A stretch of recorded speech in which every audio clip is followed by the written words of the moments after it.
పరిశుద్ధుడా స్తోత్రము చెల్లిస్తున్నాం. ఈ ఆదివారం రాత్రి లైవ్ ప్రోగ్రాంలో పాల్గొనడానికి మీరు మాకు ఇచ్చినటువంటి ఈ ఉచితమైన కృప కొరకైనకు స్తోత్రములు తండ్రి. ఈ స్తుతి నైవేద్యం కృతజ్ఞతలు నిన్న తట్టి భారమెత్తి జరిగించండి. ఈ లైవ్ లో వాక్యం వినుచున్న ప్రజలతో మీరు మాట్లాడండి. పాటల ద్వారా వాక్య పరిచర్య ద్వారా, అదేవిధంగా కరోనా వైరస్ కోసం ప్రార్థించడానికి, దేశ క్షేమం కోసం ప్రార్థించడానికి మీరు మాకు అనుగ్రహించినటువంటి మహా తరుణము కొరకు స్తోత్రం చెల్లిస్తూ పరిచర్యలో వాడబడుతున్నటువంటి నన్ను అభిషేకించి బలపరిచి వాడుకోమని, వాక్యం వినుచున్న ప్రజలతో మీరు మాట్లాడి గొప్ప కార్యసిద్ధులు కలిగించుకున్నాను. మహిమ ప్రభావం మీరు పొందుకున్నాను. యేసు నామములో వేడుకుంటున్నాను తండ్రి. ఆమేన్.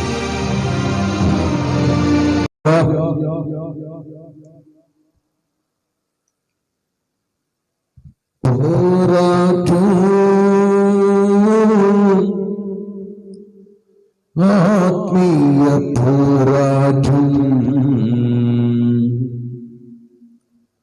చివరి శ్వాస వరకు ఈ పోరాటం ఆగదు.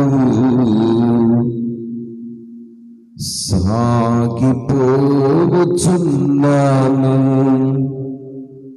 సిలువను మోసుకొని,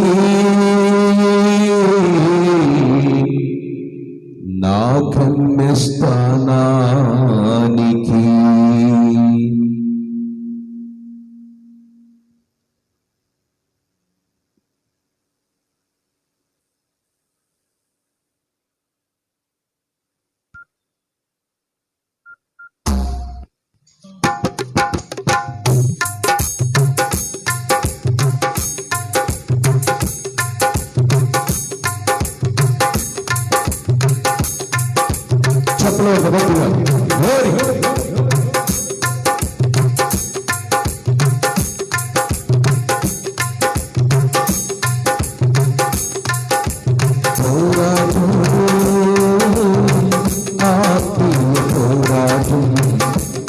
శ్వాస వరకు పోరాటం ఆగదు. పోరాటం ఆత్మీయ పోరాటం చివరి శ్వాస వరకు పోరాటం ఆగదు. సాగిపోతున్నాను సిలువను మోసుకొని, నా గమ్యస్థానానికి. సిలువను మోసుకొని, నా గమ్యస్థానానికి. చెప్పడం హల్లెలూయా. నా యేసుతో కలిసి పోరాడుచున్నాను, అపజోని వెరగని జయసిద్ధుడాయన. నా యేసుతో కలిసి పోరాడుచున్నాను, అపజోని వెరగని జయసిద్ధుడాయన. నా యేసు కొరకే సమర్పించుకున్నాను, నా యేసు కొరకే సమర్పించుకున్నాను. ఆగిపోయి సాగిపోతున్నాను, ఆగిపోయి సాగిపోతున్నాను. పోరాటం ఆత్మీయ పోరాటం చివరి శ్వాస వరకు పోరాటం ఆగదు. సాగిపోతున్నాను సిలువను మోసుకొని, నా గమ్యస్థానానికి. సిలువను మోసుకొని, నా నా గమ్యస్థానానికి. హల్లెలూయా. గట్టి చప్పట్లు. నా యేసు వెళ్ళిన మార్గములేనని అవమానములైనా ఆవేదనలైనా, నా యేసు వెళ్ళిన మార్గములేనని అవమానములైనా ఆవేదనలైనా, నా యేసు నుండి దూరపరచలేవని, నా యేసు నుండి దూరపరచలేవని ఆగిపోను నేను, సాగిపోతున్నాను. ఆగిపోను నేను, సాగిపోతున్నాను. పోరాటం, ఆత్మీయ పోరాటం, చివరి శ్వాస వరకు ఈ పోరాటం నాగదు. సాగిపోతున్నాను సిలువను మోసుకొని నా గమ్యస్థానానికి. సిలువను మోసుకొని నా గమ్యస్థానానికి. హల్లెలూయా. గ్లోరీ.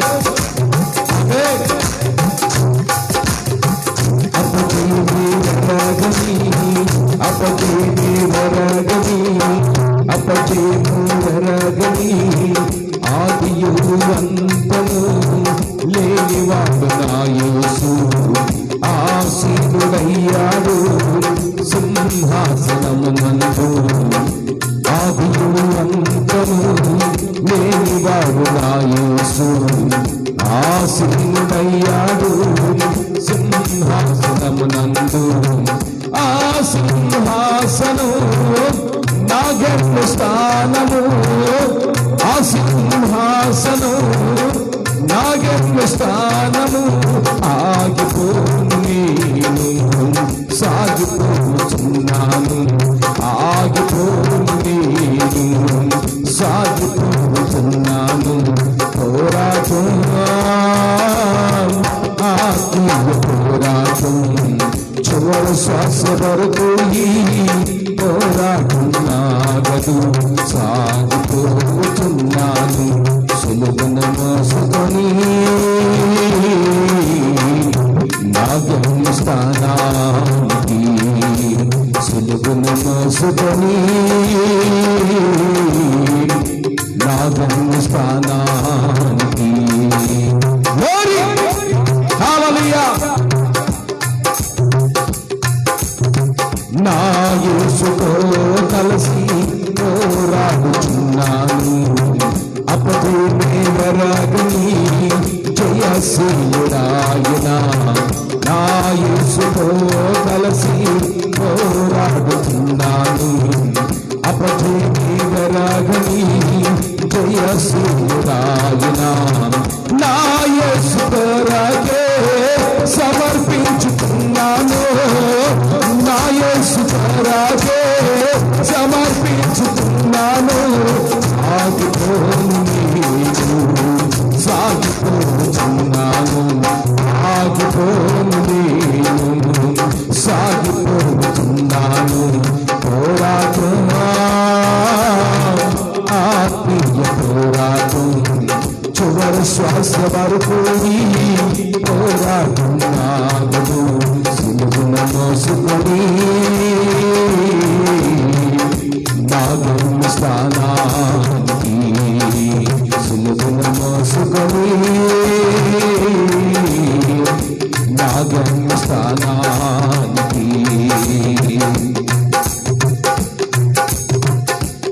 హల్లెలూయా. గట్టి చప్పట్లు. గ్లోరీ. నా యేసు వెళ్ళిన మార్గములేనని అవమానములైనా ఆవేదనలైనా, నా యేసు వెళ్ళిన మార్గములేనని అవమానములైనా ఆవేదనలైనా, దూరపరచలేవని నా యేసు కృప నుండి దూరపరచలేవని ఆగిపోను నేను సాగిపోతున్నాను ఆగిపోను నేను సాగిపోతున్నాను పోరాటం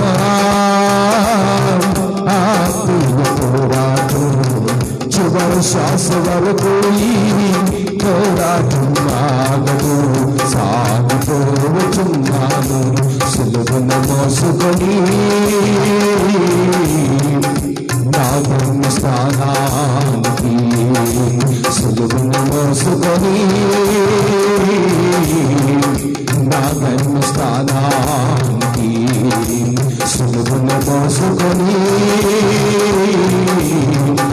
నా గమ్యస్థానానికి నా యేసుతో కలిసి పోరాడుచున్నాను అపజయమే వెరగని జయశీలుడాయన నా యేసుతో కలిసి పోరాడుచున్నాను అపజయమే వెరగని జయశీలుడాయన నా యేసు కొరకే సమర్పించుకున్నాను నా యేసు కొరకే సమర్పించుకున్నాను ఆగిపోను నేను సాగిపోతున్నాను ఆగిపోను నేను సాగిపోతున్నాను ఆగిపోను నేను సాగిపోతున్నాను ఆగిపోను నేను సాగిపోతున్నాను పోరాటం ఆత్మీయ పోరాటం చివరి శ్వాస వరకు ఈ పోరాటం ఆగదు సిలువను మోసుకొని నా గమ్యస్థానానికి సిలువను మోసుకొని నా గమ్యస్థానానికి నా యేసుతో కలిసి పోరాడుచున్నాను అపజయమే వెరగని జయశీలుడాయన నా యేసుతో కలిసి పోరాడుచున్నాను అపజయమే వెరగని జయశీలుడాయన నా యేసుతో కలిసి పోరాడుచున్నాను అపజయమే వెరగని జయశీలుడాయన నా యేసు కొరకే సమర్పించుకున్నాను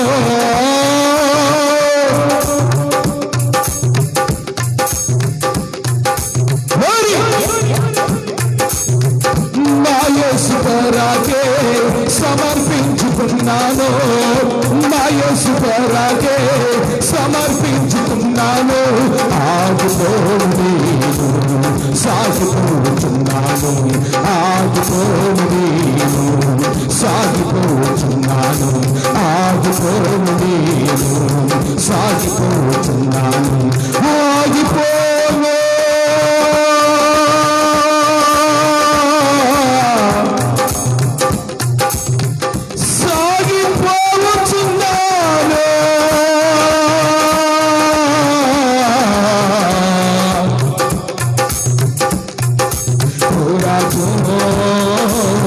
ఆత్మీయ పోరాటం చివరి శ్వాస వరకు ఈ పోరాటం ఆగదు ఆగిపోను నేను ఆమేన్ సిలువను మోసుకొని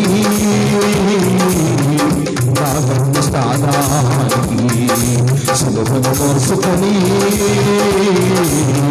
నా గమ్యస్థానానికి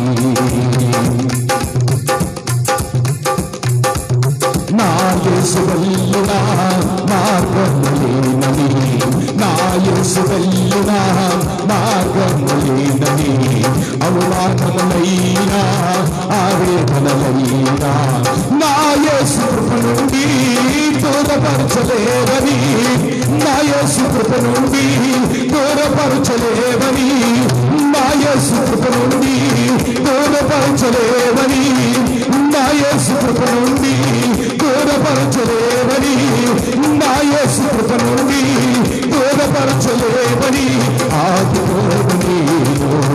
సాగిపోచున్నాను, ఆగిపోను.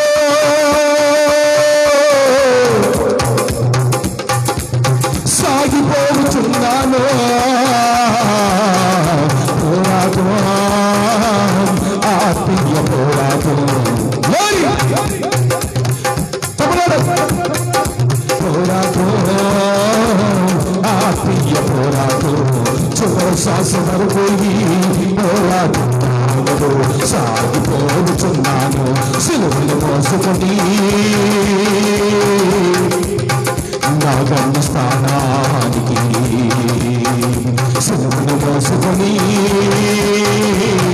నా గమ్యస్థానానికి, సిలువను మోసుకొని నా గమ్యస్థానానికి, పోరాటం, ఆత్మీయ పోరాటం, పోరాటం, ఆత్మీయ పోరాటం, పోరాటం,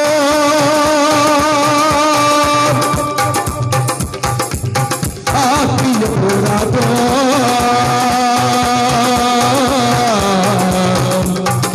పోరాటం, ఆత్మీయ పోరాటం. నా యేసు వెళ్ళిన మార్గములేనని, నా యేసు వెళ్ళిన మార్గములేనని, అవమానములైనా ఆవేదనలైనా నా యేసు కృప నుండి దూరపరచలేవు.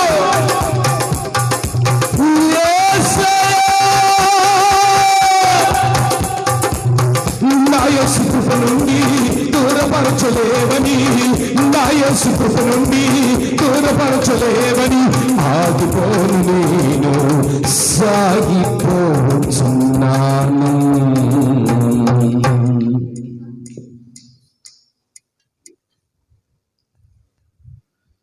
నా యేసుతో కలసి పోరాడుచున్నాను,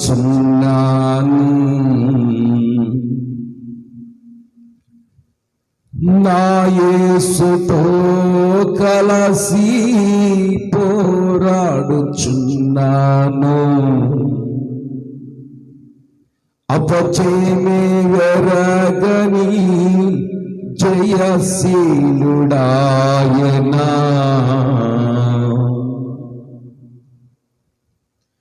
నా యేసు కొరకే సమర్పించుకున్నాను,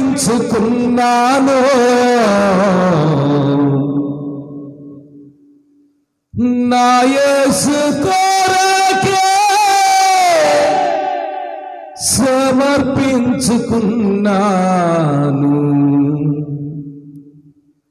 నా యేసు కొరకే సమర్పించుకున్నాను, నా యేసు కొరకే సమర్పించుకున్నాను.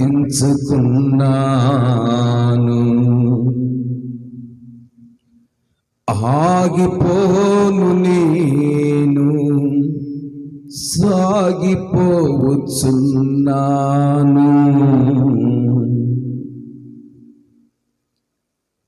నువ్వు ఆగిపోకూడదు, నువ్వు సాగిపోవాలి.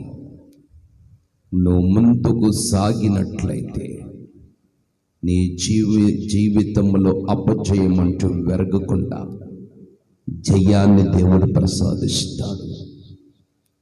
ఆయనతో కలిసి నువ్వు పోరాడు, అద్భుతం నీ జీవితంలో జరిగి తీరుతుంది. చేతులు చాపాకాశం చిన్న ప్రార్థన చేసుకున్నాం.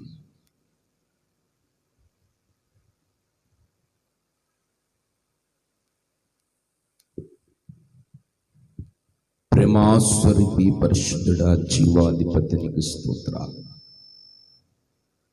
పోరాటము అని స్వరమిక్తి గల వ్యక్తి, ఆత్మీయ పోరాటం అని మనసాన్ని స్తుతించి మహింపరిచే భాగ్యాన్ని మీరు మాకు అనుగ్రహించినందుకు స్తోత్రం చెల్లిస్తూ జరగవలసిన కార్యక్రమాన్ని మిండి తట్టి జరిగించమని యేసు నామములో వేడుకుంటున్నాం తండ్రి, ఆమె తగ్గి గట్టిగా వెళ్ళచ్చు. హల్లెలూయా. చాలా జాగ్రత్తగా దేవుని వాక్యాన్ని కొన్ని విషయాలు మనం చాలా జాగ్రత్తగా ఉందాం. ఈ లైవ్లో దేవుని వాక్యం వింటున్న దేవుని బిడ్డలు కూడా చాలా జాగ్రత్తగా దేవునికి సందేశాన్ని వినాలని ప్రేమతో నేను కోరుచున్నాను. హల్లెలూయా, హల్లెలూయా.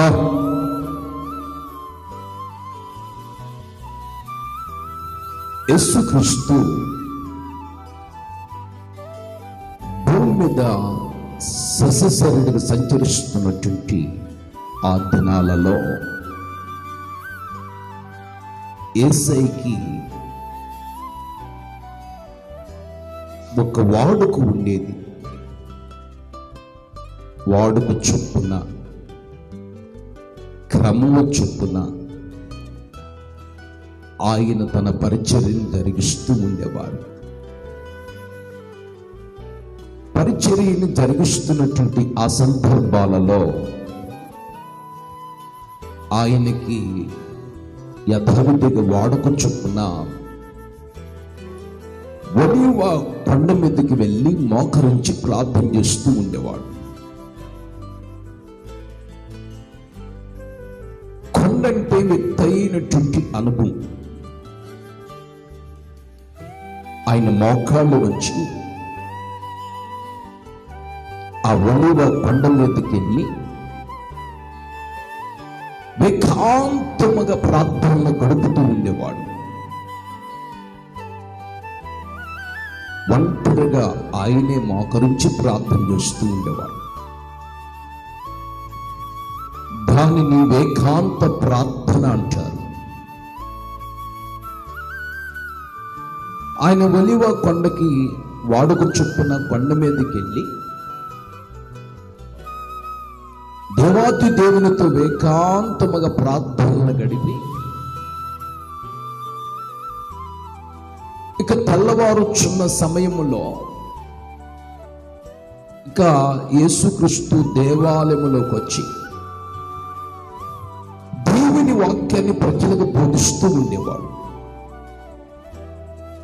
ఇక తెల్లవారుతున్నటువంటి ఆ సమయంలో దేవాలయములోనికి వచ్చి దేవుని వాక్యాన్ని ప్రజలకి అందిస్తూ ఉండేవాడు. ఒకానొక సందర్భంలో యేసుక్రీస్తు రాత్రంతా కొండ మీదకి వెళ్ళి ప్రార్థన చేసుకొని, ఒలీవ కొండ మీదకి వెళ్ళి ప్రార్థన చేసుకొని కొండ దిగి వచ్చి తెల్లవారుజామున ఇక తెల్లవారుతున్న సమయంలో దేవాలయములోకి వెళ్ళి దేవుని వాక్యాన్ని బోధిస్తూ ఉన్నాడు. ఆయన దేవుని వాక్యాన్ని బోధిస్తున్నటువంటి ఆ సందర్భాలలో కొంతమంది ఈ పరిసయ్యులు, శాస్త్రులు, సద్దుకయ్యులు వీళ్ళందరూ ఒక యవనస్తురాల్ని గట్టిగా పట్టుకొని యేసుక్రీస్తు ఎదుట నించోబెట్టారు. యవనస్తురాన్ని ఎందుకు పట్టుకున్నారు? ఆ అమ్మాయిని దేవాలయములకి ఎందుకు ఆమెను తీసుకొని వచ్చారు? ఆ అమ్మాయి ఆయన తప్పు చేసిందా, పొరపాటు ఏమైనా చేసిందా, మతి తప్పు ఏమైనా ప్రవర్తించిందా? మతి తప్పి ప్రవర్తించుండొచ్చు, బహుశా తప్పే చేసి ఉండొచ్చు, బహుశా పొరపాటు చేసి ఉండొచ్చు, బహుశా. మరి ఆ అమ్మాయి జోలికి వాళ్ళు ఎందుకు వెళ్తారండి? వెళ్ళరు కదండి. పరిసయ్యులు, సద్దుకయ్యులు, శాస్త్రులు ఈ అమ్మాయిని పట్టుకొని వచ్చారు. ఆయన దేవుని వాక్యము దేవాలయంలో బోధిస్తున్నప్పుడు యేసు ఎదుట నిలబెట్టారు. నిలబెట్టారు. బోధకుడా, ఈ అమ్మాయిని మీ దగ్గరికి మేము ఎందుకు తీసుకుని వచ్చాను తెలుసా?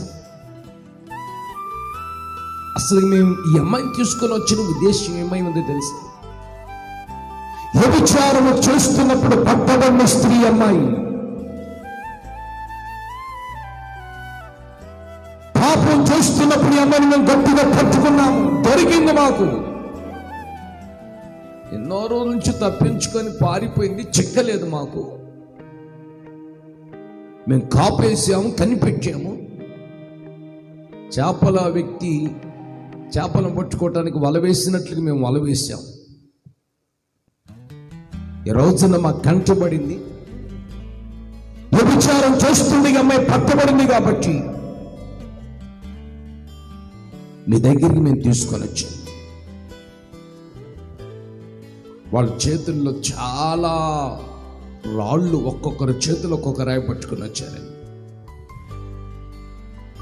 ఆ అమ్మాయి ఏడుస్తుంది, అనవసరంగా వీళ్ళ కంటి నేను ఎందుకు పడాను, ఈరోజు వీళ్ళ కంట పడ్డాను కాబట్టి ఇక నాకు రాళ్ళతోరు నన్ను కొట్టి చంపేస్తారు, ఈ రోజుతో నా జీవితం ముగించబడుతుంది, ఈ రోజుతో ఇక నేను చనిపోయినట్టు.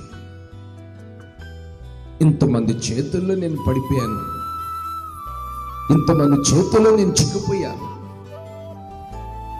నన్ను తప్పనిసరిగా చావేస్తారు, రాళ్ళతో కొట్టి నన్ను చంపేస్తారు అని గడగడ గడగడ వణికిపోతుంది. బోధకుడు వ్యభిచారం చూస్తున్నప్పుడు పట్టబడిన స్త్రీ అమ్మని నేను పట్టుకొని వచ్చాను. నువ్వు బోధకుడు కదా, మాకు మోషే ఆజ్ఞాపించిన ధర్మశాస్త్రము చొప్పున పాపము చేసిన వారిని రాళ్లతో చంపమని మాకు మోషే భక్తుడు ధర్మశాస్త్రాన్ని రాసిచ్చాడు.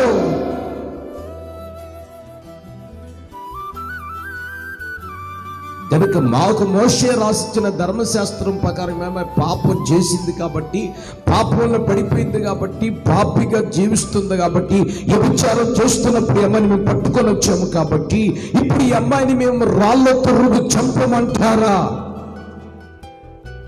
లేక మీ చేతులతో మీరు చంపేస్తారు? దీనికి మీరే జడ్జిమెంట్ చెప్పాలి. ఎందుకంటే నువ్వు బోధకుడని చెప్తున్నావు, దేవుడని చెప్తున్నావు, రక్షకుడని చెప్తున్నావు, స్వస్థపరిచే దేవుడని చెప్తున్నావు, సజీవుడని చెప్పుకుంటున్నావు. మరి మోషే మాకు ధర్మశాస్త్రం రాసిచ్చాడు కదా, ఆ ధర్మశాస్త్రములు పాపం చేసి ఉంటే పాపం చేసిన రాళ్ళతో చంపమని మోషే మాకు ఆజ్ఞాపించాడు. కంటికి కన్ను, పంటికి పన్ను. మరి ఇప్పుడు నువ్వేం చెప్తావు? మమ్మల్ని చంపమంటారా, లేక మీ చేతులతో మీరు చంపేస్తారు? ఇలాంటి అమ్మాయి భూమి మీద బ్రతకటం మాకు ఇష్టం లేదు. వ్యభిచారం చేస్తూ తన జీవితాన్ని పతనం చేసుకోవటమే కాదు, మా గ్రామంలో యవ్వనపడే జీవితాలు కూడా పతనం చేసింది. ఇష్టం వచ్చినట్టుగా ప్రవర్తించింది, తన శరీరాన్ని అమ్ముకుంటుంది. ఇలాంటి అమ్మాయి భూమి మీద బ్రతకటం మాకిష్టం లేదు. మోషే ధర్మశాస్త్రం ప్రకారం అమ్మాయిని మేమే రాళ్ళతో చంపమంటే మీరు చెప్తే చంపేస్తాం. ఇలాంటి అమ్మాయి భూమి మీద ఉండటం మాకు ఇష్టం లేదు అని యేసయ్యని ఒత్తిడి చేస్తూ ఉన్నా. ఆలోచించండి. కొంతమంది దైవాన్ని జీవితంలో కొన్ని తప్పులు పొరపాట్లు తెలుసో తెలియక తప్పులు పొరపాట్లు చేసినప్పుడు ఆ తప్పును సరి చేసుకోమని చెప్పేవాళ్ళు ఈ రోజున ఏ ఒక్కడు కనిపించడు. ఆలోచించండి. తప్పును సరి చేసుకొని చేసుకుని పశ్చాత్తాపడి దైవ సన్నిధిలో భక్తి కలిగి బ్రతకాలనేటువంటి ఆలోచన ఉండవు. తలంపులు ఉండవు. ఆలోచించనండి, తప్పుని ఏమండి సరి చేసుకోమని చెప్పేవాళ్ళు తక్కువగా కనిపిస్తారు. బాగా గమనించండి, తప్పును సరి చేసుకోమని చెప్పేవాళ్ళు ఏ ఒక్కరు ఉండరండి. ఈ మనిషి తప్పు చేసింది, తప్పుగా ప్రవర్తించింది, నీచముగా ప్రవర్తించింది, ఇలాంటి మనిషి భూమి మీద ఉండటం వేస్ట్. ఇలాంటి మానవుడు భూమి మీద బ్రతకటం కూడా వేస్టే. నీదొక బ్రతుక, నీదొక జీవితమా? ఇలాంటి బ్రతుకు నువ్వు ఎందుకు బ్రతుకుతున్నావు, ఇలాంటి జీవితం ఎందుకు బ్రతుకుతున్నావని మనలను ఆ విధంగా మాట్లాడే వాళ్ళు ఉంటారు. కానీ తప్పును తప్పుగా సరిచేసుకొని, అమ్మ తప్పు జరగకుండా పొరపాటు నీ జీవితంలో జరిగింది, ఆ పొరపాటును సరి చేసుకోమని చెప్పి నీతి మార్గాలలో భక్తి మార్గాలలో నడిపించేటువంటి వ్యక్తి ప్రపంచంలో ఏ ఒక్కడో లేడు. వాక్యం సెలవిస్తుంది, ఈ అమ్మాయి తప్పు చేసింది కాబట్టి మోషే మాకు ధర్మశాస్త్రం రాసిచ్చాడు. మరి చంపేయమంటే మేము చంపేస్తాం, రాళ్లతో చంపేస్తాం. ఆ అమ్మాయి ప్రాణాలు తీయటానికి వాళ్ళండి తలా ఒక రాయి చేతిలో పెట్టుకునండి ఆ అమ్మాయిని చంపటానికి పసికట్టి చంపటానికి సిద్ధపడి యేసుక్రీస్తు దేవాలయం వాక్యం బోధిస్తుంటే ఆయన దగ్గర తీసుకొని వచ్చారు. అప్పుడు యేసుక్రీస్తు ఒక్క మాట కూడా మాట్లాడలేదండి. యేసుక్రీస్తు లోకానికి ఎందుకు వచ్చాడు, ఆయన వచ్చిన ఉద్దేశం ఏమై ఉంది? యేసయ్య సువార్తలు చెప్పుకుంటూ చాలా విషయాలు మాట్లాడుతూ వచ్చాడు. నేను నీతిమంతుల కోసం రాలేదు, నేను ఎవరి కోసం వచ్చాను? ఏమండి, పాపుల కోసం వచ్చాను. నశించిపోతున్నటువంటి పాపులను రక్షించటానికి, మనిషిని మనిషిగా మార్చడానికి, మనిషిని మానవత్వంతో నింపడానికి వచ్చాను. నీతిమంతుల కోసం కాదు నేను వచ్చింది, పాపులను రక్షించటానికి అన్నాడు. ఇప్పుడు యేసుక్రీస్తు ఎదుట ఒక పాపం చేసిన అమ్మాయి నిలబెట్టి వాళ్ళు చెప్తున్నారు. మీరేం చెప్తారు చెప్పండి, మీరు దేవుడు కదా అని చెప్తున్నప్పుడు యేసుక్రీస్తు అలాగ తలదించుకొని, ఏమండి తలదించుకొని నేల మీద ఏదో ఉమ్మి కింద వేసి రాస్తూ ఉన్నాడు. హల్లెలూయా, హల్లెలూయా, దేవునికి స్తోత్రం, హల్లెలూయా. తన బ్రేళ్లతో ఉమ్మి భూమి మీద వేసి తన బ్రేళ్లతో కిందేదేదో రాస్తున్నాడు. వాళ్ళు అంటారు, ఏంటి కిందేందో రాస్తున్నావు, ముందు ఈ అమ్మాయి సంగతి చెప్పు, ఈ అమ్మాయి విషయం మీరు తేల్చండి. అప్పుడు యేసుక్రీస్తు ఒక్కసారి తల పైకెత్తి ఏమన్నాడు తెలుసా? మీలో ఎవడైనా సరే, చిన్నవాళ్ళైనా పెద్దవాళ్ళైనా, వృద్ధాప్యులు ఉన్న వాళ్ళైనా, చదువుకున్న వారైనా, చదువు లేని వారైనా, మీలో ఎవరైనా సరే పాపము చేయని వాడు మొట్టమొదటి రాయి వేసి ఆ అమ్మాయిని నా కళ్ళ ముందు చంపండి. ఆమేన్, హల్లెలూయా. వాళ్ళకి ఆశ్చర్యం అనిపించిందండి యేసయ్య చెప్పిన సమాధానం ఇది.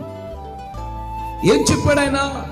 పాపము చేయని వాడు, పాపము లేనివాడు మొట్టమొదట రాయి వేసి నా కళ్ళ ముందు ఆయనను చంపేయండి. ఎప్పుడైతే యేసుక్రీస్తు మాట చెప్పాడు, ఆయన తల కింద పెట్టి ఉమ్ము వేసి నేల మీద బ్రేళ్లతో ఏదో రాస్తుంటే,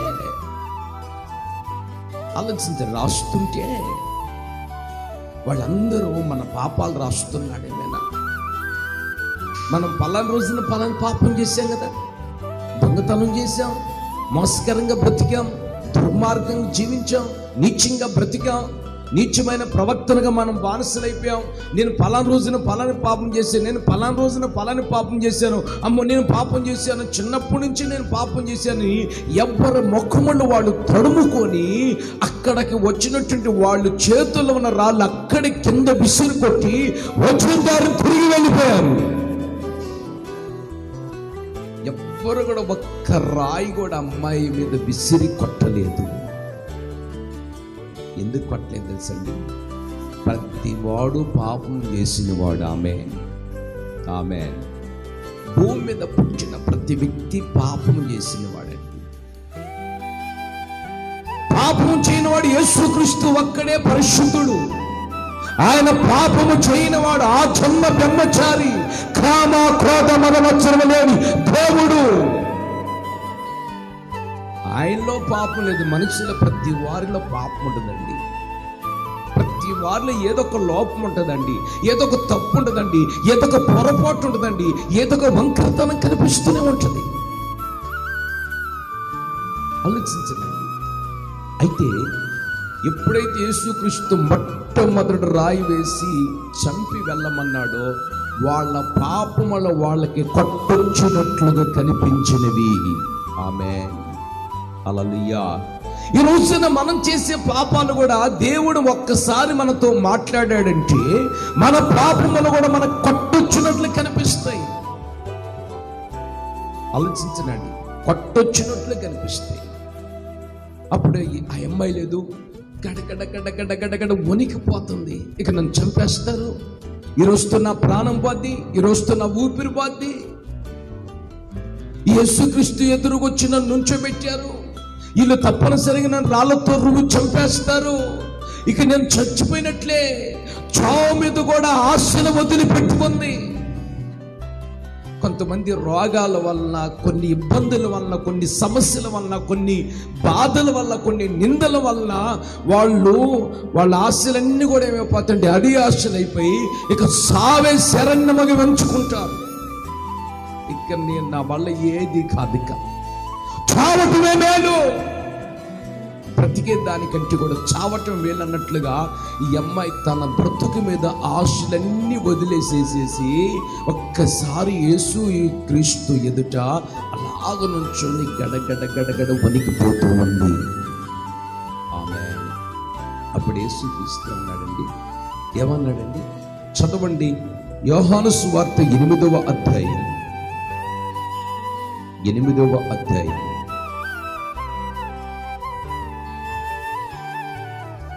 చూడండి, 10వ వచనం 11.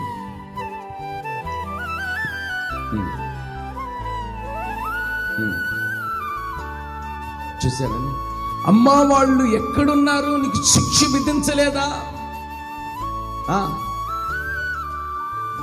అయ్యా నాకు వాళ్ళు ఏ శిక్షణ విధించలేదు.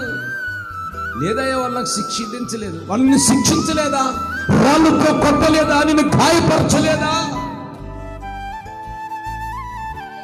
చూడండి, మనం గమనిస్తే మనం ఏదైనా తప్పు చేసినప్పుడు, పొరపాటు చేసినప్పుడు అనేకులు మనల్ని గాయపరుస్తూ ఉంటారు, రాళ్ళతో కొడుతూ ఉంటారు, మాటల ద్వారా కొడుతూ ఉంటారు, మనల్ని ఏదో ఒక రూపంలో శిక్షిస్తారు. యేసు అంటున్నాడు, అమ్మ నేను వాళ్ళు శిక్షించలేదా? నిన్ను చంపలేదా? నిన్ను గాయపరచలేదా అని యేసుక్రీస్తు ఆమెతో అంటుంటే ఆమె ఏమంటుందండి? నన్ను శిక్షించలేదు. ఆమేన్. అప్పుడు యేసుక్రీస్తు నేను కూడా నిన్ను, అందుకు యేసు నేను నిన్ను శిక్ష విధించను, ఇక నువ్వు వెళ్ళి పాపము చెయ్యవద్దు, నా కోసం బ్రతకాలి. ఆమేన్. నేను ఈ రాత్రి నిన్ను శిక్షించే దేవుడిని కాదు, నీ పాపాలు ఎన్ని ఉన్నా నేను కడుగుతాను అంటున్నాడు. నీ ఎన్ని తప్పులు చేసినా, ఎన్ని పొరపాట్లు చేసినా, ఎంత పాపమైన యేసయ్య దగ్గరకు వచ్చినప్పుడు మన పాపాలన్నీ ఆయన క్షమించే దేవుడు కానీ శిక్షకు గురి చేసే దేవుడు కాదు, మరణానికి గురి చేసే దేవుడు కాదు, రోగానికి గురి చేసే దేవుడు కాదు. ఆలోచించండి, దేవుళ్ళో ఉన్న ప్రేమ మనుషులు ఉండగలిగిద్దండి? దేవుళ్ళో ఉన్న శాంతి మనుషులు ఉండగలిగిద్దండి? దేవుళ్ళో ఉన్నటువంటి జాలి మనుషులు ఉండగలిగిద్దండి? ఏ మనుషులు ఉండలేదు.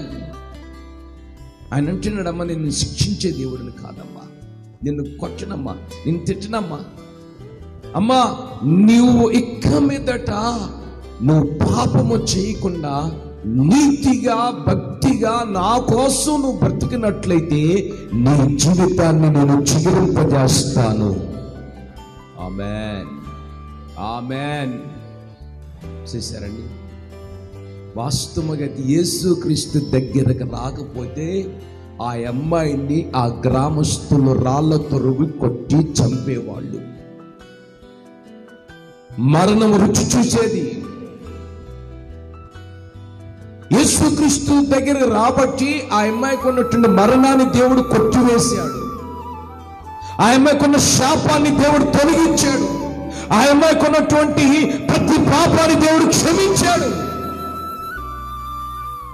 ఈరోజు చాలా మందిని మనం చూస్తే, హల్లెలూయా, ఈరోజు మనం చాలా మందిని చూస్తే దేవుని దగ్గర రావటానికి చాలా మంది ఇష్టపడరండి.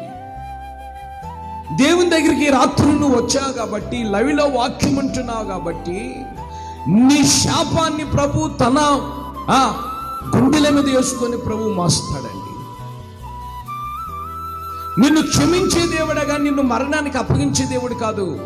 నీ పాపాలన్నిటినీ ఈ రాత్రి ప్రభు క్షమిస్తాడు. ఆమేన్. అది ఏ పాపమని ఒక్క రూపాయి కూడా ప్రభు, నీ పాపాలన్నీ క్షమించాను కదా, నీ తప్పులన్నీ క్షమించాను కదా, నిన్ను మరణానికి అప్పగించుకుని నేను నిన్ను బ్రతికాను కదా అని నిన్ను నన్ను ఒక్క రూపాయి కూడా డబ్బులు ఇవ్వమని ప్రభు అడిగేవాడు కాదండి. ఒక్క రూపాయి కూడా ప్రభు అడగడండి. ఆయన క్షమించే దేవుడు. ఎందుకు క్షమించాడు? ఆ అమ్మ జీవితాన్ని మార్చాలని. ఏమంటున్నాడు? ఇక నేను నిన్ను క్షమించాను, ఇక మీదట నువ్వు పాపము చేయవద్దు. తెలియక మునుపు మనం ఎన్నో చేశాము, తెలియక మునుపు ఎన్నో విధాలుగా మనం నడిచాము, ప్రవర్తించాము, తెలియక మునుపు ఎన్నో విధాలుగా జీవించాము. ఆ జీవితం చాలుక, ఆ బ్రతుకు చాలు. ఇక మీదట నువ్వు ఎలా ఉండాలి? క్రీస్తు కోసం బ్రతకాలి, క్రీస్తు కోసం జీవించాలి, దేవుని కోసం నడుము బిగించాలి.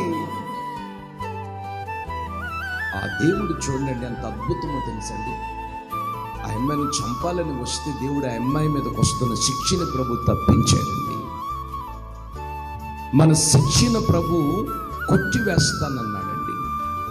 మన మీదకి వచ్చిన శిక్ష మన పాపముల ద్వారా కావచ్చు, మన తప్పిదములు కావచ్చు, మన పొరపాట్లు వల్లనే కావచ్చు, మన మీదకి వచ్చినటువంటి శిక్షణ ప్రభు కొట్టివేస్తానంటున్నాడు. ఆమేన్. దేశం మీదకి వచ్చిన శిక్షణ కొట్టివేసే దేవుడు ఈ రాత్రి నీ కుటుంబం మీదకి, నీ పిల్లల మీదకి, నా మీదకి, మనందరి మీదకి వచ్చినటువంటి దేవుని శిక్షణ ప్రభు కొట్టివేస్తాడు. శిక్షించే దేవుడు కాదాయన, మరణానికి అప్పగించే దేవుడు కాదాయన.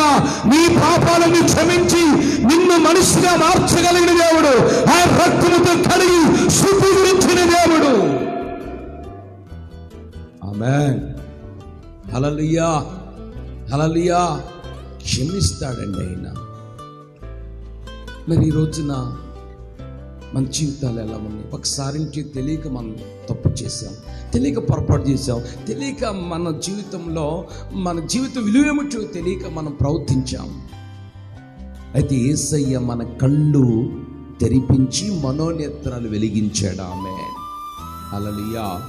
మనోనేత్రాలు వెలిగించిన తర్వాత, మనం యేసయ్య వెలుగును చూసిన తర్వాత, దేవుని మహిమను చూసిన తర్వాత, దేవుని కృపను పొందుకున్న తర్వాత, దేవుని యోగ్యతను అనిపించిన తర్వాత మరలా మనం పాపం వైపు మనసు పెట్టకూడదు, లోకం వైపు మనసు పెట్టకూడదు, ఆచారాల వైపు మనసు పెట్టకూడదు. ఏవండి, మనం మరలా మనసు ఇలాగ పెట్టుకుంటూ ఉన్నామనుకో, మన మనసు పూర్తిగా చెడిపోద్దండి. కనుక వాక్యం చెప్తుంది, ఆమె పాపాలన్నిటిని ప్రభు క్షమించెను. హల్లెలూయా. ఆమెని మనిషిగా మార్చి ఒక్క మాట చెప్పాడండి. ఆమెతో ఎక్కువ కూడా మాట్లాడలేదండి. ఇక మీదట నువ్వు పాపము చేయకుండా జాగ్రత్తగా బ్రతుకు. ఈ రోజున మన జీవితంలో మనం ఎన్ని పాపాలు చేస్తూ ఉంటాం. రోజుకి మనకి తెలియకుండా మనం పాపం చేస్తూ ఉంటాం. పాపం అంటే ఏంటి? ఏమండి, ప్రార్థన చేసుకోకుండా నిద్రపోవటం పెద్ద ఘోరమైన పాపం. ఆలోచించండి. దేవుని స్తుతించకుండా ఉండటమే పెద్ద ఘోరమైన పాపం. దేవుని సన్నిధులు, దేవుని చిత్తము ఏమిటో అడగకుండా మన సొంత ఆలోచనతో నడిపించబట్టమే ఘోరమైన పాపం. కనుక వాక్యం సెలవిస్తుంది, ఇక మీద నువ్వు పాపం చేయవద్దు. నువ్వు చాలా జాగ్రత్తగా ఉండాలి, చాలా ఖచ్చితంగా భక్తి చేయాలి. నేను నిన్ను క్షమించాను, నీ క్షమాభిక్ష కలిగింది, నీకు రాత్రి విడుదల కలిగింది, నీ ఆత్మకు స్వస్థత, నెమ్మది కలిగింది. ఆమేన్. క్షేమముగా మీ ఇంటికి నువ్వు తిరిగి వెళ్ళావు. ఎక్కడ ఆగొద్దు. నువ్వు క్షేమము మీ ఇంటికి నువ్వు తిరిగి వెళ్ళి నీ జీవితాన్ని ప్రభు అద్భుతంగా మార్చాడు. నిన్నలాగిన ఒక స్థలంలో చిన్న ప్రార్థన మీటింగ్ ఏర్పాటు చేసి, వినండి, చిన్న మీటింగ్ ఒకటి ఏర్పాటు చేసి దేవుని వాక్యం అందిస్తూ ఉన్నటువంటి సందర్భాలు ఆ దినాల్లో, ఈ దేవుని వాక్యం అందిస్తున్నటువంటి సందర్భాల్లో వాక్యం అంతా చెప్తున్నప్పుడు ఒక యవనస్తురాలు బాగా ఏడుస్తూ ఉంది. ఎంత ఏడుస్తుందంటే ఆ యవనస్తురాలు వేసుకున్న బట్టలన్నీ తడిసిపోతున్నాయి. ఎవరు పట్టుకున్న ఆగటం లేదు. ఒకటేమని పెద్ద ఏడుస్తుంది. ఏడుస్తూ ఏడుస్తూ చాలా మనసులో బాధపడి కృమిలి నలిగిపోతుంది. చివరికి లాస్ట్ ప్రార్థనంతా అయిపోయిన తర్వాత నా ఎదురుగా వచ్చి నుంచుంది. అమ్మా, అక్క, ఏంటక్క మీరు ఏడుస్తున్నారు? వంటలు ఏమైనా బాగలేదా? లేక పిల్లలకి ఏమైనా సమస్యలు ఉన్నాయా? లేక మీ యజమానుడు ఏమన్నా మారలేదా? మీకేమన్నా అప్పుల సమస్యలు ఉన్నాయా? లేక మీకేమన్నా నిందలు వచ్చినాయా, అవమానాలు వచ్చినాయా? మీరు చేస్తున్న చేతి పనుల ఆశీర్వాదం లేదా అని నేను అడిగానండి. అడిగితే ఏమి కాదండి అని చెప్తుంది. అలాంటివి ఏమి కాదండి అని చెప్తుంది. మరి ఏంటమ్మా, ఎందుకు ఇలాగ ఏడుస్తున్నా? గుండెల బాధగా ఏడుస్తుంది. ఏంటమ్మా, నువ్వు ఏడ్చేదానికి కారణాలు ఉంటాయి కదా. ఒక్కొక్కరు ఏడుస్తూ ఉంటే ఏడ్చేదానికి కారణాలు ఉంటాయి. కొంతమంది ఏడుస్తారు, జ్వరం వచ్చింది ఏడుస్తారు. కొంతమంది సొంత గృహం లేదని ఏడుస్తారు. కొంతమంది భర్త మారలేదని ఏడుస్తారు. కొంతమంది పిల్లలు మారలేదని ఏడుస్తారు. కొంతమంది మరి అప్పులన్నీ తీరాలి అని దాని నిమిత్తం ఏడుస్తూ ఉంటారండి. మరి నువ్వు ఎందుకు ఏడుస్తున్నావు చెప్పమ్మా అక్క, చెప్పండి అమ్మా అంటుంటే, అయ్యా పాస్టర్ గారు, నేను ఎన్నో పాపాలు చేశాను. ఎన్నో పాపాలు చేసిన, ఒక పాపము కాదు, 2 పాపాలు కాదు, 3 పాపాలు, ఎన్నో పాపాలు చేశాను నేను. నా పాపాలన్నీ యేసయ్య ఒకసారి క్షమిస్తాడా? ఎన్ని రోజులు పట్టింది నా పాపాలు క్షమించడానికి? ఇప్పుడు 40 సంవత్సరాల నుంచి నేను పాపం చేస్తూనే ఉన్నాను. పాపిగా బ్రతికాను, నీచుడుగా బ్రతికాను. నా జీవితం అంతా పాపానికి తగలబెట్టాను. నా జీవితంలో శాంతి లేదు. మీరు వాక్యం బోధిస్తున్నప్పుడు నా గుండెలో పశ్చాత్తాపం కలిగింది. నేను మనిషిగా మారాలని నా గుండెలో ఆశ కలిగింది. నా పిల్లల కోసం బ్రతకాలి, నా భర్త కోసం బ్రతకాలి, దేవుడి కోసం జీవించాలని నా గుండెలో పరితపిస్తూ ఉంది. ఇంతకోసం, వాళ్ళ కోసం, వీళ్ళ కోసం బ్రతికాను. ఇంతకాలం 40 సంవత్సరాల పాపం కోసం బ్రతుకుతూ ఉన్నాను. నా పాపాలను యేసయ్య క్షమిస్తాడయ్యా? లేకపోతే నన్ను శిక్షిస్తాడా? దేవుడు నన్ను శిక్షిస్తే నేను ఏ రోగానికి గురైపోయి చనిపోతాను, ఏ యాక్షన్కి గురైపోయి చనిపోతాను, ఎవరి చేతులు చనిపోతాను. అయ్యా, దేవుని ఉగ్రత నా మీద రాకూడదు. దేవుడు నన్ను శిక్షించుకున్నట్లుగా మీరు ప్రార్థన చేయండి. నేను అప్పుడే చెప్పా, నువ్వు 40 సంవత్సరాలు చేసిన పాపాలన్నీ ఈ రాత్రి నువ్వు పశ్చాత్తాపడి ప్రలాపించి గుండెల బాదుకొని ఏడుస్తున్నా కాబట్టి నీ పాపములన్నిటిని ప్రభు క్షమించెను. ఆమేన్. ఒక్క క్షణములోని దేవుడు ఆ పాపాలను క్షమించాడండి. గడువు పెట్టలేదు, రోజులు పెట్టలేదు, సంవత్సరాలు పెట్టలేదు, ఏమండి గంటలు పెట్టలేదు, దినాలు పెట్టలేదండి. క్షమించాడు. ఆమె పాపాలన్నీ క్షమించబడిన తర్వాత కన్నీళ్లతో ఆ తల్లి కోసం ప్రార్థన చేశాను. లేచిన తర్వాత ఒక మాట అంది, ఆమేన్, హల్లెలూయా, హల్లెలూయా. అయ్యా, ఇప్పుడు నా గుండె అంతా కూడా తేలికైపోయింది, నా మనస్సులో నెమ్మది కలిగింది కొట్టు. ఆమేన్, హల్లెలూయా. ఈ రాత్రి లైల వాక్యం ఉంటున్న దేవుని బిడ్డలారా, నీ పాపములు ఎన్నైనా కావచ్చు, నీ దోషములు ఎన్నైనా కావచ్చు, ఈ రాత్రి నా దేవుడు అదిగో నీ కోసము ఆయన హస్తాన్ని చాపాడు. ఆయన హస్తాన్ని నీ కోసం చాపాడండి. ఆయన నిన్ను పిలుస్తున్నాడు ఈ రాత్రి, రా నా దగ్గరకు రా అని దేవుడు నీ కోసం చేతులు చాపి, వినండి, నీ కోసం నా కోసం చేతులు చాపి ఆయన నిన్ను నన్ను పిలుస్తున్నాడు. ఎవరిని పిలుస్తారండి? ఎవరు పిలుస్తారండి మనల్ని? ఎవరు పట్టించుకుంటారండి మనల్ని? మన తల్లిదండ్రులే మనం పట్టించుకోరే. ఒక మాట వినకపోతే వీడు ఎట్లా నా మాట్లాడాడు, ఈమె నా మాట్లాడని తల్లిదండ్రులు మన గాలికి వదిలేసి వెళ్ళిపోతూ ఉంటారు. యేసేలాగా మన గాలికి వదిలేసి వెళ్ళిపోయే దేవుడు కాదు. ఈ రాత్రి నీ పాపాలు క్షమించాలని, నా పాపాలు క్షమించాలని, నిన్ను శిక్షకు అప్పగించనీయకుండా ఆయన ఈ రాత్రి నీకు విడుదల కలుగు చేయాలని ఆయన హస్తం ఈ రాత్రి చాపబడి ఉంది. ఆ తల్లి లేసయ్యా, నేను ఒక్కటే చెప్పమ్మా, దేవుని పాపాలన్నీ ఒక్క క్షణముల ప్రభు కడిగి శుద్ధీకరించాడు. ఈ రోజు నుంచి నువ్వు దేవుని కోసం బ్రతుకు. ఆమేన్, ఆమేన్. ఈ రోజు నుంచి నువ్వు దేవుని కోసం బ్రతుకు. ఇక్క మీదట నువ్వు రాంగ్ స్టెప్ వేయద్దు. ఇక్క మీదట మరలా నువ్వు వెనకకు తిరుగు చూడొద్దు. ఇక్క మీదట మరలా లోకం వైపు నీ మనసు పెట్టద్దు. చూడండి, లోతు భార్య ఉంది, మనం బైబిల్లో చూస్తున్నాం. ఇందాక మనం పాడుకున్న పాటలో కూడా ఏమనుంది? ఆగిపోను నేను సాగిపోచున్నాను, నా యేసుతో కలిసి పోరాడుచున్నాను, అపజయమే వెరగని జయశీలుడాయనా,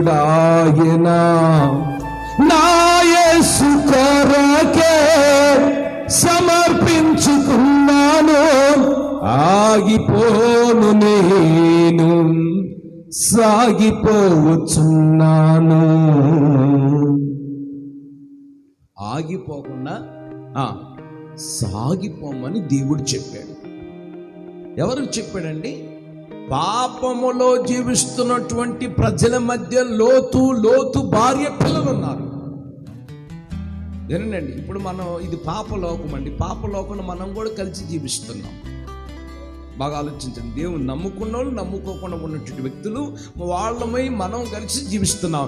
ఈ పాపలోకంలో జీవిస్తున్నటువంటి మనము దేవుని నమ్ముకున్నటువంటి లోతు భార్య మాత్రము, వినండి, తన పిల్లలు మాత్రం లోకములను జీవిస్తూ ఉన్నారు. అయితే దేవుడు ఏం చెప్పాడు? మీరు పాప లోకములు జీవిస్తున్నారు కాబట్టి, మీరు చాలా భక్తి యథార్థంగా ఉంటున్నారు కాబట్టి, నా రక్షణ పొందారు, నా మార్గములు నడిపించబడుతున్నారు కనుక మీరు ఈ పాప లోకములోంచి ముందుకు సాగి వెళ్ళిపోండి. ఆమేన్, ఆమేన్. ఆగిపోవద్దు. కొంతమంది ఆగిపోతారండి. వినండి, కొంతమంది ఆగిపోతారు. సమస్యలు వచ్చి నేను ఆగిపోతారు, కష్టాలు వచ్చి నేను ఏందమ్మా ప్రార్థనకు రాలేదు తల్లి అంటే, ఈరోజు చాలా ఇంట్లో ఇబ్బందులు వచ్చినాయి, అందుకే ప్రార్థనకు రాలేదని చెప్తారు. ఎందుకు రాలేదమ్మా అని అడిగామనుకో ఇంకొకరిని, బ్రదర్ ఈ రోజున కొంచెం మరి మాకు పనులు ఉన్నాయి, అందుకు ఆదివారం మేము ప్రార్థనకు రాలేదని చెప్తారు. ఇలా ఇలా ఇలా ఆగిపోతూ ఉంటారు. చిన్న చిన్న సమస్యలు కూడా ఆగిపోతూ ఉంటారు. దేవుని బిడ్డలకు అది తగింది కాదు. హల్లెలూయా. ఇన్ని కష్టాలు వచ్చినా, నష్టాలు వచ్చినా, ఇబ్బందులు వచ్చినా, ఇరుకులే వచ్చినా, మన మీదకి అపవాది పొంచి వల్ల వేస్తున్నా మనం దేవునిలో ఆగిపోకూడదు, సాగిపోతూనే ఉండాలి. ఆమేన్, ఆమేన్. సాగిపోతే వచ్చిన సమస్యలన్నీ పక్కకి వెళ్ళిపోతున్నాయి. దేవుడు చెప్పాడు, లోతు భార్యతో చెప్పాడు, మీరు సాగిపోండి అన్నాడు.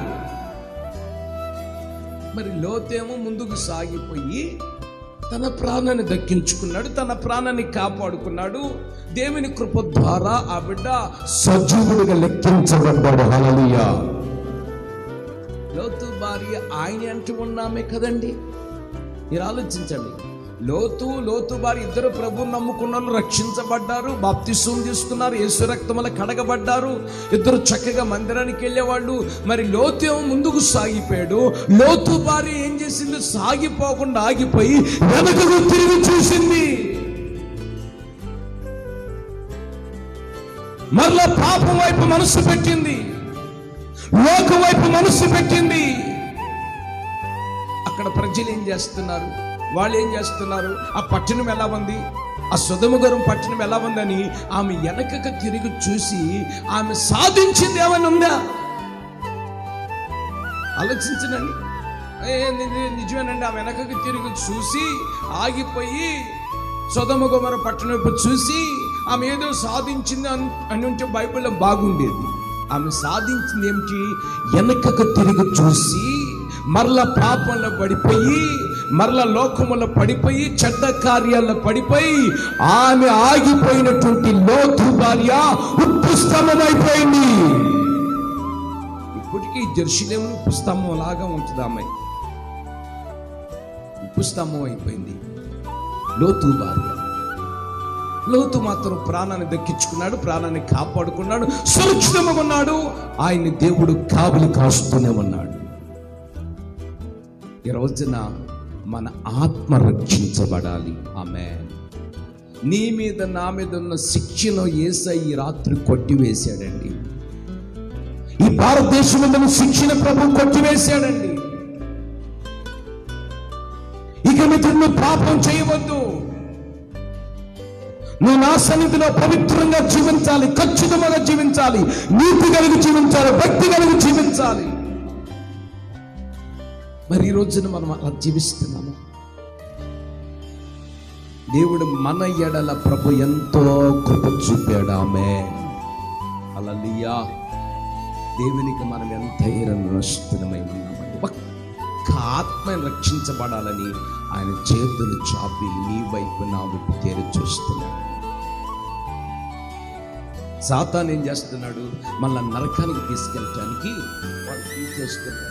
నరకంలోనికి తీసుకుని వెళ్ళి మనల్ని నరకానికి అప్పగించడానికి వాడికి చేస్తున్నప్పుడు మన నిమిత్తం దేవుడు ఇంత ప్రాణత్యాగం అయిపోయి, బలియాగం అయిపోయి, సిలువలో 3 బ్రేకుల మధ్యలో బ్రేలాడదీయబడి, కొరడ దెబ్బతో కొట్టబడి, గాయపరచబడి, ఆయన దీన మనసుతో దీనత్వము కలిగి నీ వైపు చూస్తున్నాడు.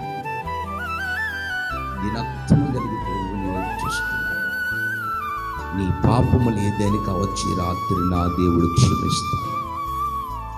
నీ దోషములు ఏదైనా కావచ్చు, కడుగుతాడు, మనిషిగా మార్చుతాడు, మానవత్వాన్ని కలుగజేస్తాడు. మనిషిగా ప్రభు నిన్ను తీర్చిదిద్ది ఆయన సన్నిధిలో నిన్ను నిలబెట్టుకొని నడిపిస్తూ ఉంటాడు. హల్లెలూయా. హల్లెలూయా. దేవునికి స్తోత్రం. నాకు తెలిసినటువంటి ఎందుకో ఈ రాత్రి ప్రభు నా జ్ఞాపకం చేస్తాడు. ఒక తల్లి గారు ఒక ప్రాంతంలో పరిచయం చేస్తున్నారు. ఆ తల్లికి ఒక భర్త.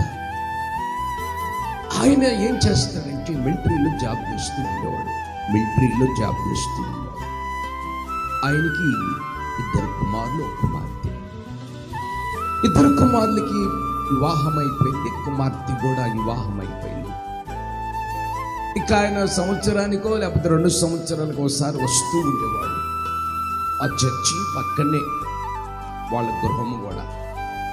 ఇక చర్చిలు చేసే మేము ప్రార్థనలు బట్టి, ఆరాధన బట్టి, వాక్యమును బట్టి, పాటను బట్టి ఆమె హృదయం మార్చుకొని, ఒకప్పుడు ఆమెకు దేవుడి నుంచి ఏంటో తెలియదు, లోకానుసారంగా జీవించేది, లోకానుసారంగా నడిపించబడేది. మేము ప్రార్థన స్టార్ట్ చేసినప్పుడు, వాక్యం స్టార్ట్ చేసినప్పుడు పెద్దగా టీవీ సౌండ్ పెట్టేది ఆమె. మాకు చాలా మనసులో బాధ అనిపించేది. వాక్యము కంటే టీవీ సౌండ్ ఎక్కువైపోయేది. ఎంత ఎక్కువైపోయేదంటే అంత ఎక్కువైపోయేదండి. ప్రభువానికి స్తోత్రం అయ్యా, ఆమెను మార్చండి అని ప్రార్థన చేస్తూ ఉన్నా. దేవుని మహాకృపను బట్టి ప్రార్థన ఆలకించి ఆ తల్లిని మార్చాడు. హల్లెలూయా. ఇక ఆమె మారిందా? ఆ మారిన తర్వాత సంవత్సరానికో 2 సంవత్సరాలకు ఒకసారి వస్తామంటాడు ఆయన. ఆమెలో ఉన్న మార్పును భర్త గుర్తించాడు. వినండి, ఆమెలో ఉన్న మార్పుని భర్త గుర్తించాడు. ఇప్పుడు యేసుక్రీస్తే డైరెక్ట్గా వచ్చి నువ్వు మారు అని చెప్పడు ఆయన. మనలో మార్పు ఉంటే, దేవుని ప్రేమ ఉంటే, దాన్ని బట్టి అనేకులు తెలుసుకొని మార్పు చెందుతారు. ఇక మారిందండి. మారిన తర్వాత పాస్టర్ గారు నాకు కూడా బాప్తిసం ఇవ్వండి, నేను కూడా రక్షించబడతాను, మరి దేవుని రాకడ సమీపంగా ఉంది కదా, నాకు బాప్తిసం ఇవ్వండి అని అడిగింది. నేను అన్నానమ్మా, ఇంకా వాక్యములో బాగా నువ్వు లోతుగా వెదగాలి. ఏదో పైన ఒడ్డునే ఏదో కొంచెము తెలుసుకొని నువ్వు బాప్తిసం తీసుకుంటే త్రొట్టిలతో మరలా లోకంలో పడిపోతావు. మరలా పడిపోతే నేను లేపడం చాలా కష్టమమ్మా. నువ్వు అన్ని తెలుసుకున్న తర్వాత సంపూర్ణముగా నువ్వు వెలుగులోనికి వచ్చిన తర్వాత సంపూర్ణముగా దేవుని మీద ఆధారపడినప్పుడే నీకు బాప్తిసం ఇస్తానని చెప్పి. లేదు పాస్టర్, నాకు ఇవ్వాల్సిందే, నేను ఒప్పుకోను, ఇవ్వాల్సిందే. సరే, ఇక ఆ బలవంతం మీద నేను కాదనలేక సరే బాప్తిసం ఇచ్చాక. బాప్తిసం ఇచ్చినప్పుడు వాస్తవంగా అయితే మొదటి ఆదివారం నెలలో ప్రభు బల్ల ఆరాధన ఉంటుంది. యేసయ్య రక్తము, ఆయన యొక్క శరీరము భుజించాలి. అది ముంచుడు బాప్తిసం తీసుకున్న వాళ్ళకే అర్హత. సమర్పించమని సేవకుడి చేత తీసుకున్న వాళ్ళే ఆ బలలో పాలు పొందుతారు. ఇక తీసుకుంది. ఇక నెల మొదటి ఆదివారం ప్రభు బల్ల ఆరాధన తీసుకోవాలి ఆ తల్లి. వాళ్ళ యజమానుడు అప్పటికి వచ్చి 3 రోజులు అవుతుంది. అస్సాంలో ఆయన మిలిటరీలో జాబ్ చేస్తున్నట్టుంటే ఆయనకు వయసు కూడా కొంచెం పెద్ద వయసు. ఇక ఆయన వచ్చాడు. ఇక అప్పటికి 3 రోజులు అవుతుంది. ఇక వచ్చింది ఆడబడిగా. శుద్ధీకరణ కూడికి ఏం లేదు ఆమెకి. మారు మనసుకు తగినటువంటి ఆ వాక్యాలు ఏమీ లేదు ఆమె. ఇంటేనే కదండి మనం ఏదైనా నేర్చుకోగలిగేది. బైబిల్ ఉంది, ఇనుట ద్వారా మనకేం కలుగుతుంది? విశ్వాసము కలుగుతుంది. ఆమేన్, హల్లెలూయా. ఆమె వాక్యం వినే అర్హత అనేది కోల్పోయింది. ఇక డైరెక్ట్గా వచ్చింది బలారాధన. ఉండే పాస్టర్ గారు అమ్మ, నేను చెప్పానమ్మా, బలారాధన తీసుకోలేదమ్మా, నువ్వు మారు మనసు పొందావు, బాప్తిసం తీసుకున్నావు వాస్తవమే, కానీ వాక్యాలు వినాలి కదా, నిన్ను శుద్ధి చేసుకొని శుద్ధీకరించుకొని నువ్వు బలలో పాలు పొందితే మంచిదని చెప్పినా వాళ్ళకి ఇచ్చేవాగా నాకు ఎందుకు ఇవ్వ పాస్టర్ గారు అని నా మీద ఒక విధముగా మాట్లాడటం ప్రారంభించింది. సరే కూర్చొని నమ్మిస్తానన్నా.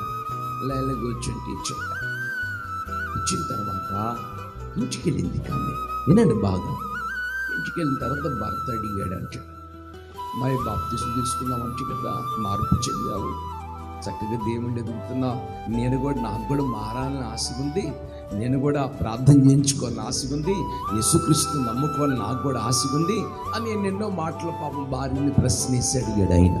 ఎందుకంటే చర్చి పక్కన ఇల్లు వాళ్ళది, మాకు వినిపిస్తూనే ఉన్నాయి. చర్చి అయిపోయింది, బలారాధన అయిపోయింది, ఆరాధన కార్యక్రమం అయిపోయింది, వినిపిస్తూనే ఉన్నాయి. ఆయన మంచిగా అడుగుతున్నాడు, వినిపిస్తూనే. ఒకప్పుడు టీవీ పెద్దగా పెట్టేది, టీవీ కూడా ఆఫ్ చేసేసింది. ఇక అడుగుతుంటే ఆయన అన్నాడు, అమ్మాయి మరి టైం అయిపోతుంది కదా, నాకు ఆకలి అవుతుంది, భోజనం టైం అయిపోతుంది, మరి నాకు కొంచెం భోజనం తయారు చేసి పెట్టు అన్నాడు. నేను భోజనం తయారు చేసి పెట్టను అన్నాయి ఆమె. వినిపిస్తున్నాయి మాటలు. అదేంటమ్మా, మరి నువ్వు చర్చికి వెళ్ళి వచ్చావు కదా, నాకు ఆకలి అవుతుంది అని. షుగర్ పేషెంట్ పాపం, వినండి, షుగరు కొంచెం శరీరంలో బలహీనతలు ఉన్నోళ్ళు ఆహారం తినలేకుండా ఉండలేరు, తొందరగా తింటారు పాపం. అది గమనించుకోవాలి. ఇక ఆయన ఉండలేకపోతున్నాడు. నేను చేయను అని ఆయన మీద గొడవ పెట్టుకుందండి. ఆయన కోపంతో, వినండి, కోపంతో ఏదో ఒక మాట అన్నాడు. నువ్వు నన్ను ఆ మాట అంటావని ఇత్తడి బకెట్ తీసుకొని తలకేసి కొట్టిందండి. అంతే. ఆలోచించండి, ఇత్తడి బకెట్ నుంచి ఉండొచ్చండి మనం. ఇత్తడి బకెట్ మామూలు ఈ జలంశ్రీల బకెట్లు కాదండి. ఇత్తడి బకెట్ తీసుకొని తలకేసి కొడితే తల 2 ముక్కలకు పగిలిపోయింది. ఆ గొడవ ఎంత దేవునికి ఎంత అవమానం తెచ్చే గొడవలాగా ఉందండి అని. ఈ రోజున మీరు గమనించండి, ఇక మీదట నువ్వు పాపం చేయొద్దని వాక్యం చెప్తుంటే నువ్వు బాప్తిసం తీసుకున్నా, రక్షించబడ్డావు, దేవుని మార్గాలు నడిపించబడుతున్నా, మరలా లోకంలోకి ఎందుకు వెళ్ళావు? మళ్ళా ఎందుకు పాపం చేశావు? ఇతడు బట్టి చూసుకున్న పట్టున తల పాపం పగిలిపోయింది. హాస్పిటల్కి వెళ్ళారు, కుట్లేపించుకున్నారు. ఇక తర్వాత ఆయన ముఖం చూడడానికి నాకు బాధ అనిపించింది, ఆ ముఖం చూడాలని నాకు బాధ అనిపించింది. యేసయ్య చెప్పేది ఏంటంటే, రాత్రి విక్కమెదుట నువ్వు పాపము చేయవద్దు. ఆమేన్, ఆమేన్. నేను నీ పాపాలను క్షమించాను, నిన్ను మనిషిగా మార్చి తీర్చిదిద్దాను. లోకములో ఎక్కడ చూసినా మీరు చూడండి, లోకములు ఎటు చూసినా, ఏ ప్రాంతంలోకి వెళ్ళినా, ఏ వీధిలోకి వెళ్ళినా, ఏ గ్రామంలోకి వెళ్ళినా, ఏ నగరాల్లోని అడుగుపెట్టినా, ఎటు చూసినా మరణ వార్తలు వినిపిస్తూనే ఉన్నాయి. ఎక్కడ చూసినా అంతస్తుల మీద అంతస్తులు బాబులేసి కూల్చేస్తున్నారండి. అయితే దేవుడు నిన్ను నన్ను ఎంతవరకు క్షేమాధారముతో నింపాడు. అందుకు దేవునికి 1000 రెట్లు స్తుతులు కలుగునుగాక. ఆమేన్, ఆమేన్, ఆమేన్. కనుక నువ్వు ఆయన వలె మారాలి, ఆయన స్వభావాలు నీలోనికి రావాలి. యేసయ్య స్వభావం క్షమించే స్వభావం, యేసయ్య స్వభావం ప్రార్థించే స్వభావం, యేసయ్య స్వభావం తగ్గించుకునే స్వభావం, యేసయ్య స్వభావము మనిషిని ప్రేమించే స్వభావం. ఆ స్వభావంలోకి మనం వస్తే వినండి, మన మీద ఉన్న శిక్షణ ప్రభు కొట్టివేసి ఈ రాత్రి ప్రభు లైన వాక్యం ఉంటున్న ప్రతి బిడ్డ జీవితంలో నూతన కార్యాలు జరిగించబోతున్నాడు. ఆమేన్. అద్భుతాలు చేయబోతున్నాడు. ఆమేన్. సూచక్రియలు జరిగించబోతున్నాడు. ఆమేన్. నీ జీవితాన్ని ప్రభు అద్భుతముగా ద్రాక్షరసాన్ని, నీళ్ళగున్న ద్రాక్షరాన్ని, ఆ యొక్క నీళ్ళని ద్రాక్షరసముగా మార్చినట్టుగా నీ జీవితాన్ని కూడా మధురముగా మార్చునుగాక. ఆమేన్. నువ్వు ఇంటికి వెళ్ళగమనిపి నీ జీవితంలో నూతన కార్యం ప్రభు చేస్తాడు. ఈ లైవ్లో వాక్యం ఉంటున్న బిడ్డలారా, నీ జీవితంలో నూతన కార్యం చేస్తాడు. నేను కాదు మాట్లాడుతుంది, నాలో ఉంచి పరిశుద్ధాత్ముడు మాట్లాడుతున్నాడు. నేను కాదు వాక్యం చెప్తుంది, నాలో ఉన్న దేవుని వాక్యం నీతో నాతో మాట్లాడుతుంది. మరి సంవత్సరం అంటే ఈ మే నెల 30వ తారీఖు లాస్ట్ ఆదివారపు ఆరాధనలో మనమంతా ఉన్నాం. ఆమేన్, హల్లెలూయా. ఇది ఆదివారం అండి. ఈ చివరి ఆదివారపు ఆరాధన ప్రభు నీతో నాతో ఈ లైవ్లో వాక్యం ద్వారా మాట్లాడుతున్నాడు. సాయంత్రం వేళలో ప్రభు నీ జీవితంలో నూతన కార్యం చేయబోతున్నాడు. ఆమేన్, హల్లెలూయా. దేవునికి స్తోత్రం. నూతన కార్యం జరిగించబోతున్నాడు. నన్ను విశ్వసించు, నిన్ను ఆయన ఈ రాత్రి ఒక బలమైన జనాభాగా మార్చునుగాక, బలమైన వ్యక్తిగా ప్రభు నిన్ను తీర్చిదిద్దునుగాక, బలమైన కృపని ఆవరిస్తుంది. నీకున్న బలహీనతలన్నింటినీ నా దేవుడు తొలగించబోతున్నాడు ఈ నెలాఖరులో. కనుక ఈ రాత్రి ఇక మీదట నువ్వు నేను పాపం చేయకుండా దేవుని కోసం బ్రతుకుదాం. మోకరించండి, కళ్ళు మీడి ప్రార్థన చేసుకుని.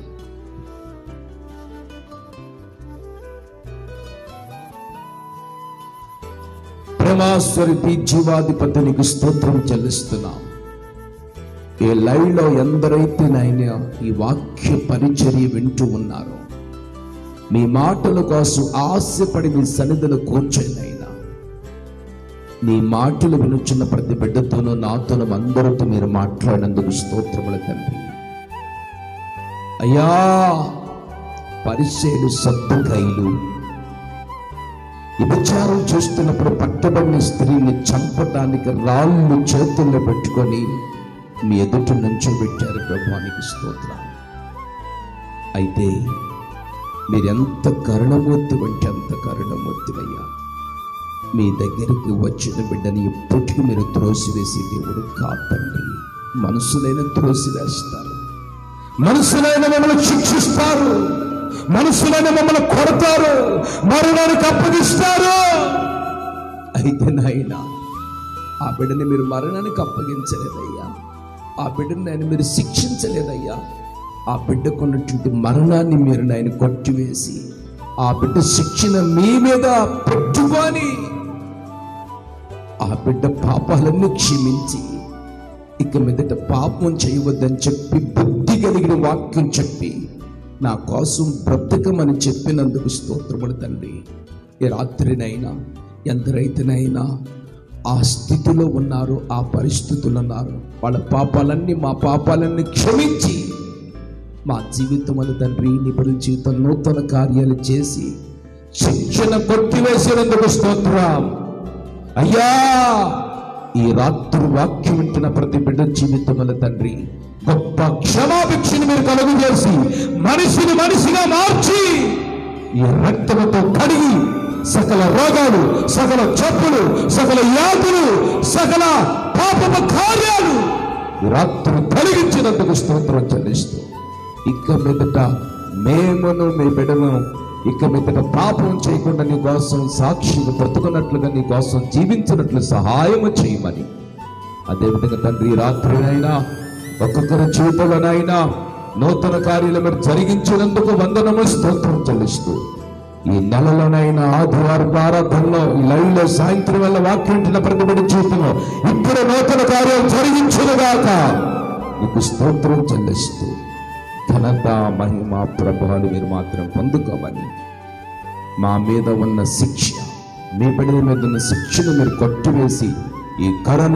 తెగులను మీరు కొట్టివేసి, రోగాలను తెగులు మీరు కొట్టివేసి గొప్ప విడుదల దయచేసినందుకు స్తోత్రం చెల్లిస్తూ ఘనత మహిమ ప్రభావాలు మీరు మాత్రం పొందుకోమని యేసు నామమున అడిగి వేడుకుంటున్నాం తండ్రి. ఆమేన్.